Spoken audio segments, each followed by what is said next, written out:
Bonjour à tous et bienvenue dans cette nouvelle vidéo, chers multipotentiels. Aujourd'hui, on va parler du monde. Et je vous ai dit effectivement que c'était mieux de ne pas chercher finalement à se fondre dans le monde, un monde qui ne nous correspond pas finalement, que c'était mieux du coup de créer quelque chose dans le monde. Donc en réalité, il ne s'agit pas de changer le monde, il s'agit de changer son monde. Et c'est beaucoup plus subtil que ce que ça ne paraît. C'est-à-dire qu'au départ, on va essayer de se conformer et ça ne fonctionne pas. On va être malheureux, on va être triste, on va pas arriver effectivement à être comme tout le monde, comme les autres, et du coup, eh bien, il faut apprendre à être soi et à fonctionner comme soi et se dire, ok, ce que je fais n'est pas si mal, au contraire, c'est intéressant, c'est différent, c'est décalé, et ce que je fais ici sur cette chaîne, certes, est différent et décalé, mais c'est pas grave, au contraire, ça peut être même très chouette.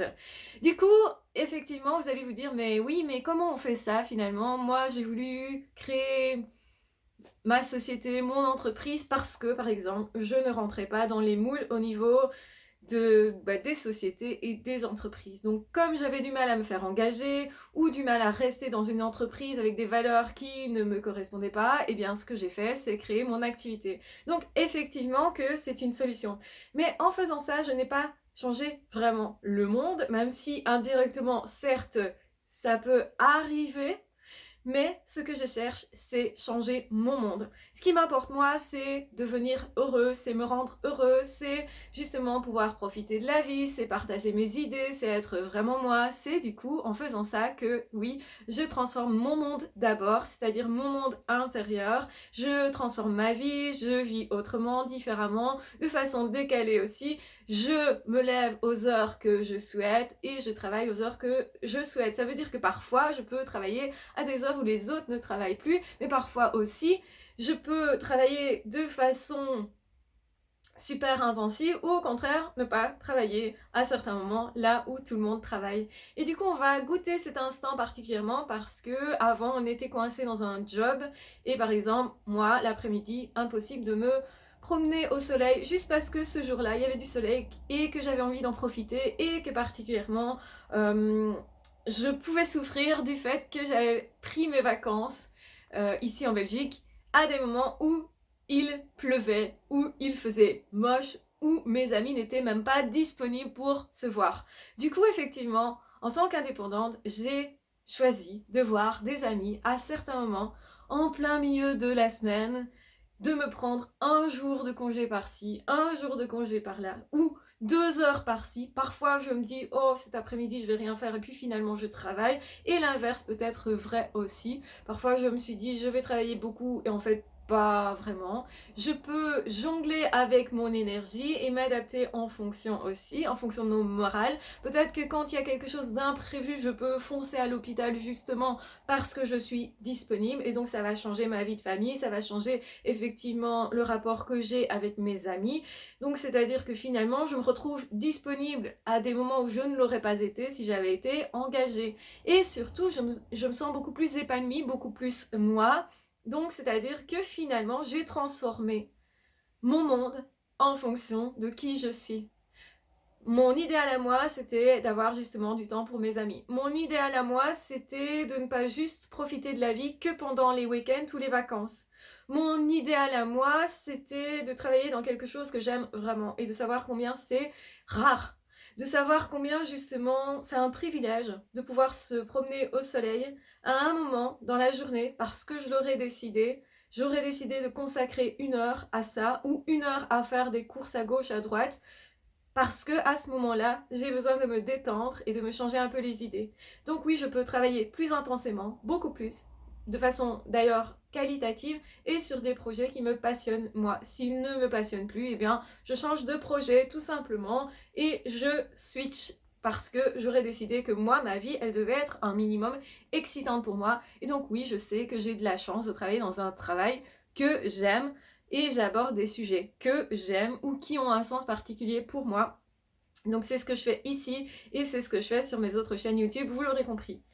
Donc du coup, effectivement, j'ai adapté le monde aussi, donc mon monde à moi, mais j'ai aussi des impacts sur le monde en général.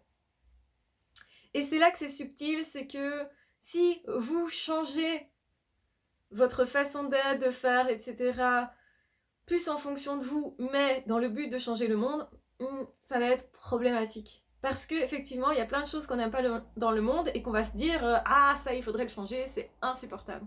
C'est insupportable, par exemple, d'être exploité dans un travail, par exemple. Mais alors, si je veux changer le monde, je veux changer toutes les sociétés dans lesquelles on pourrait être exploité. C'est un truc de fou et c'est impossible. Et si vous voulez ça, vous allez vous sentir impuissant, vous allez vous sentir petit, du coup, vous allez vous sentir surtout dans une problématique quasi impossible à résoudre. Alors qu'en fait, en créant votre propre job, vous allez possiblement attirer des personnes qui vont travailler avec vous ou qui vont travailler comme vous et qui donc du coup quelque part changent le monde, mais indirectement. Plutôt que d'affronter ce qui vous dérange, faites plutôt en sorte de créer ce que vous aimez et ce qui pour vous a de la valeur. Plus on met de la valeur dans ce monde et plus on transforme ce monde. Plutôt que de combattre les injustices, etc. Bien sûr, c'est important aussi, mais je pense que parfois, la bonne façon de faire ou la seule façon pour nous d'œuvrer, c'est justement de mettre du mieux dans le monde plutôt que d'essayer d'enlever le moins bien. Est-ce que je me fais comprendre? Par exemple, vous n'aimez pas la violence, certaines formes de violence, qui, pour vous, selon vous, est négative. Par exemple, la violence sur les enfants ne devrait pas exister. Du coup, je peux combattre cette violence en essayant de combattre toutes les personnes qui sont pédophiles, par exemple. Mais ce que vous pouvez faire aussi, c'est amener du mieux dans la vie, c'est-à-dire créer un organisme qui va aider les enfants battus, qui va aider justement les personnes qui ont été dans des situations difficiles et qui vont aller du coup se réparer. Parce que ces personnes-là, vous saviez bien indirectement que ces personnes-là, elles vont avoir possiblement des enfants et que ça va changer la relation avec le futur enfant, donc ça va changer, modifier l'avenir du futur enfant. Et c'est beaucoup plus subtil d'œuvrer comme ça, et souvent, quand on fait ça, on ne voit pas vraiment l'impact. C'est difficile de quantifier, de mesurer un impact qu'on aurait sur le monde. Et je pense que nous, en tant que multipotentiels, on aimerait tellement enlever tout ce qui ne va pas dans ce monde. On aimerait tellement aider plein de personnes. On aimerait tellement aider plein d'animaux. On aimerait tellement faire pour que le monde soit plus beau, en fait. Et on est beaucoup en révolte, du coup. Et quand on est en révolte, on est plus dans la haine, dans la colère, dans quelque chose qui serait ah, il faut pas de ça, il faut que de ça, donc hyper rigide. Et je pense que vraiment c'est la mauvaise technique parce que on peut pas rester dans la colère, la haine et la rigidité. Ça généralement c'est ce qui va nous amener à des choses qui vont encore plus dysfonctionner. Combattre quelqu'un, ça reste de la violence par exemple. Et combattre la violence par la violence, oui, c'est la violence dont vous ne voulez pas, ça va être compliqué. Bien sûr, il y a toujours possibilité de se dire est-ce que c'est vraiment de ça que je ne veux pas ou est-ce que au contraire ça fait un petit peu partie de tout le monde et si j'accepte cette violence en moi, possible, alors du coup je la maîtrise mieux, je la gère mieux et aussi je l'affronte mieux dans le monde de façon à pouvoir choisir mieux mon chemin et de pouvoir justement transformer ce monde en mettant dans le monde quelque chose de positif qui va justement être autre chose que ça. Est-ce que je me fais comprendre? Par exemple, si vous voulez combattre la maltraitance, eh bien, traitez bien les gens, ça pourrait faire partie des objectifs que vous avez. Par exemple, faire en sorte qu'on vous traite bien aussi. C'est déjà montrer l'exemple à d'autres personnes qu'on peut œuvrer pour être mieux traité. En tout cas, qu'on peut se libérer, notamment, c'est ce que je fais, qu'on peut se libérer des emprises, qu'on peut se libérer de la manipulation, qu'on peut se libérer aussi du burn-out, donc d'une forme de manipulation au travail ou de l'auto-manipulation quelque part. Ça c'est plus subtil, mais c'est vrai que si je veux changer le monde, bah, je commence par me changer moi. Et beaucoup de personnes vont être aigries par rapport à certaines choses, mais sans vouloir se changer elles-mêmes. Parce que ça demande de faire des efforts, de se remettre en question. Et tout le monde n'est pas OK de se remettre à ce point en question. Mais en tant que multipotentiel au potentiel, je pense que c'est aussi un devoir que de se remettre en question pour soi-même. Pour aller bien soi, pour être dans le bien-être soi, eh bien c'est mieux finalement de se remettre soi en question, de décider, ok, je vais d'abord changer mon monde. Et mon monde, c'est à l'intérieur. C'est changer comment je me sens, comment je me tiens, comment je me comporte moi. Et là, j'ai plein de pouvoirs et c'est ça qui est intéressant. J'ai vraiment plein de pouvoirs sur ce que je fais de ma vie ou de mes pensées ou de mes jugements par rapport à moi ou de ma propre culpabilité. Donc tout ce que à l'intérieur je peux combattre ou en tout cas ce sur lequel je vais y arriver aujourd'hui. Donc ce sur quoi je porte mon attention et ce sur quoi je voudrais changer ma perception de la chose en question. Donc je peux changer effectivement ce que je ressens si je travaille dessus, je peux modifier la manière que j'ai de penser, ma philosophie de vie, ma façon de vivre, ma façon d'être. Il y a plein de choses que je peux moi changer et indirectement ça changera le monde. Mais mon objectif n'est pas forcément de changer le monde. Je sais que possiblement ça pourrait déjà changer une autre personne qui va me voir passer, qui va rentrer en interaction avec moi, ben forcément va sentir les changements que j'ai faits en moi. Et donc du coup, si je veux de belles relations ou si je veux que les autres s'épanouissent, ben c'est important que je m'épanouisse moi. Si je veux effectivement que le monde soit plus adapté aux autres, plus respectueux d'eux, eh bien il faudrait déjà que je transforme mon monde de façon à ce que mon monde soit plus respectueux de moi. Parce que les gens, ils apprennent par mimétisme, parce qu'ils sont inspirés quand ils voient des gens qui sont inspirés par eux-mêmes et par leur monde intérieur. Et donc notre monde intérieur, il est essentiel, primordial, et on le néglige beaucoup parce qu'on est dans un monde d'extérieur, un monde d'apparence, un monde matérialiste. Et donc plus vous allez travailler sur votre monde intérieur, moins ça va se voir à l'extérieur, plus vous risquez d'être frustré et d'abandonner l'affaire. Alors que aller bien psychologiquement, ben c'est pas un détail. Parce que quand on peut profiter de la vie ou pas, quand on peut profiter d'une belle expérience ou pas, quand on sait déterminer justement vers qui s'orienter pour avoir de belles relations ou pas, déjà quand on a une belle relation à soi, de l'amour pour soi, de l'estime pour soi ou pas, et ben ça peut faire vraiment beaucoup de différence. Et souvent on néglige ça parce que ça peut prendre du temps de travailler là-dessus, parce que les changements ne se font pas du jour au lendemain, parce que parfois on n'a pas l'impression d'avoir vraiment un résultat et on est un petit peu addict dans nos sociétés à des résultats visibles, tangibles et à court terme, donc c'est-à-dire immédiat quasi. Or, le travail sur soi, la confiance en soi, l'estime de soi, l'amour de soi, la philosophie de vie qu'on peut avoir, tout ça, ce sont des travaux à long terme. Et on les fait sans penser forcément aux résultats ici et maintenant. Je pense que plus vous serez capable de différer vos résultats et plus vous serez capable d'être heureux sur le long terme, justement.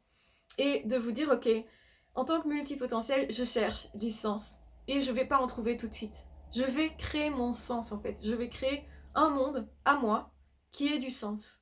Et j'espère de cette façon-là, justement, donner plus de sens au monde.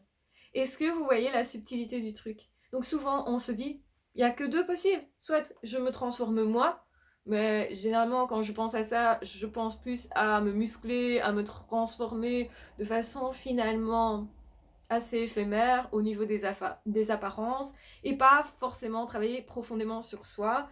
Donc souvent on est dans l'illusion de j'ai essayé, ça n'a pas fonctionné sur moi parce qu'en fait c'était pas vraiment profond comme travail. Et on ne pense pas à transformer son monde intérieur. On va se transformer peut-être physiquement parce que on a envie d'avoir des changements dans sa vie. On va changer de couleur de cheveux, des choses comme ça. Ou on va s'habiller différemment. Ou on va faire peut-être un voyage. Mais en fait, tout ça va avoir une saveur ou non. Vous allez goûter le changement ou non en fonction du monde intérieur que vous avez changé ou non.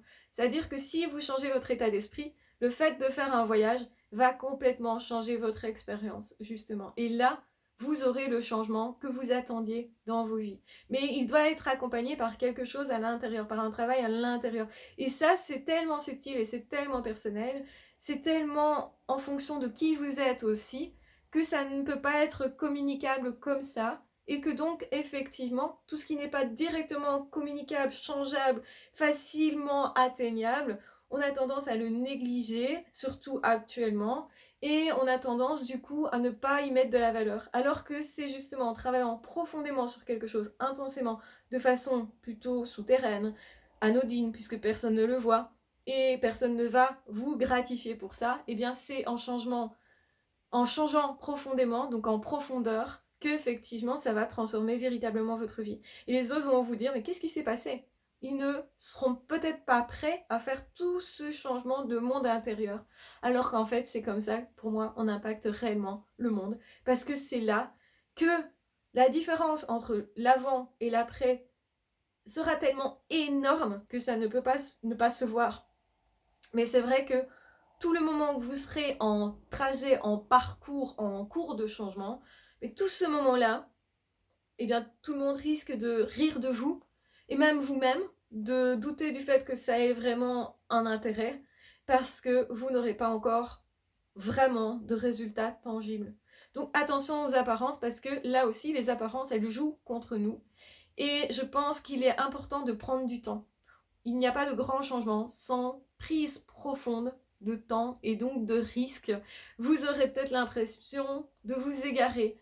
Et cette impression, elle est normale en fait. Il n'y a pas de grand changement sans perte de repère à certains moments et sans égarement profond. Donc c'est important aussi de savoir ça et de se dire, ok, si quelque chose m'énerve dans le monde, eh bien je vais commencer déjà par le transformer en moi, dans mon monde. Et c'est peut-être comme ça que j'aurai un impact sur le monde, peu mesurable, peu évident peut-être, mais qui sera vraiment profond et tangible, pas artificiel. Parce que c'est plus facile de changer quelque chose de façon artificielle au niveau des apparences, au niveau juste du tangible, que de changer des choses en profondeur. Et n'oubliez jamais que c'est certainement ce qui fait la différence entre une personne épanouie sincèrement et quelqu'un qui fait semblant de l'être. C'est vraiment essentiellement très différent. Je vous embrasse bien fort, je vous aime très fort, prenez bien soin de vous et je continue de créer du contenu spontané, donc excusez-moi pour la manière parfois que j'ai de chercher mes mots, de bafouiller, d'hésiter, etc. Là, j'avoue être un tout petit peu fatiguée parce que ce n'est pas la première vidéo de la journée que je filme et c'est pour ça, en fait, ça devient un petit peu beaucoup, je pense. Donc je vais aller un petit peu me détendre, me reposer, faire autre chose pour pouvoir avoir une meilleure diction et m'emballer peut-être un petit peu moins. Mais en même temps, ça fait partie de ma personnalité et là, c'est du vrai. Je veux garder le vrai, je veux garder l'authentique justement, même s'il n'est pas parfait. Je préfère que les apparences ne soient je vais y aller jusqu'au bout. Je préfère que les apparences ne soient pas parfaites et qu'elles soient réelles, justement, que je sois plus un être humain réel, tout simplement, et que vous puissiez vous dire, ok, c'est compliqué parfois aussi pour d'autres personnes, tout n'est pas simple à réaliser, et parfois, c'est pas parfait, c'est pas grave, je peux aussi me lancer du coup, je peux aussi essayer des choses aujourd'hui que j'avais envie de faire, même si je doute de ne pas y arriver, même si j'ai l'impression que ça n'a pas beaucoup de sens, quelque part, ça change mon monde à l'intérieur, et donc du coup, ça a peut-être une valeur, et je vais commencer par ça, déjà, pour transformer ma vie. Voilà, je vous embrasse bien fort, je vous aime très fort, prenez bien soin de vous, et de toute façon, on se retrouvera très vite dans d'autres audios ou dans d'autres vidéos. Ah, ciao, bye bye.